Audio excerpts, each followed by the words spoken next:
Juhuu, tervist, mä Illar Kohviinavaate. Täna on teisipäev, 13. august, aasta 2024 ja mul on selline ettepanek teile, et kes annaks välja Illar Kohvist raamatu.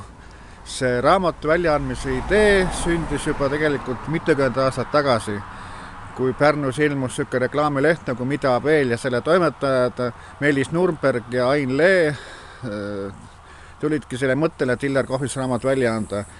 Aga kuna sponsorid ei leidunud, siis see asi jäigi teostamata ja ma viisin ka hulga materjali neile ja see materjal kadus ka nüüd neile ära seal kuskil, nii et sinna paika see asi tookord jäigi, aga nüüd on uuesti niisugune idee, et äkki leiduks keegi, kes tõepoolest tahaks Illar Kohvist raamatu välja anda.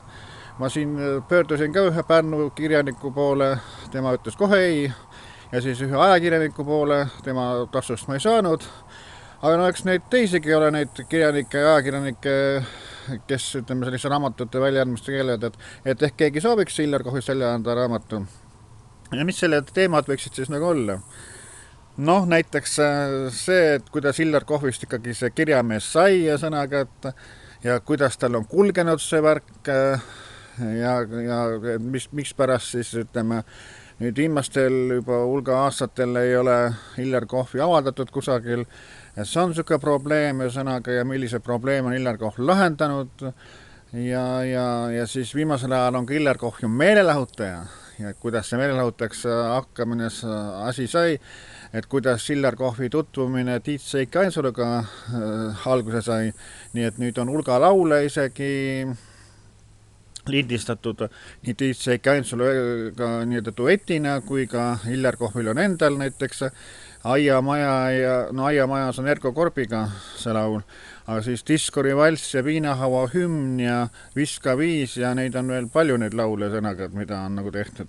Et nagu sellest rääkida ja eks ole teisi teemasidki nii, et niisugune Illar Kohv meedias niisugune raamatu sõnaga, et tahaks loota, et keegi sellise raamatu idee teostab sõnaga. Ja tuleb muidugi otsida ka sponsoreid, et selleks läheb raha ka vaja, eks ole, et kes nagu sponsoreeriks seda värki. Ja kes soovib siis Illar Kohvist raamatut välja anda, siis võtke ühendust kas siis Facebooki kaudu või siis kohvmedia@gmail.com ja siis räägime juba edasi. Nii ütlen mina, Illar Kohviin.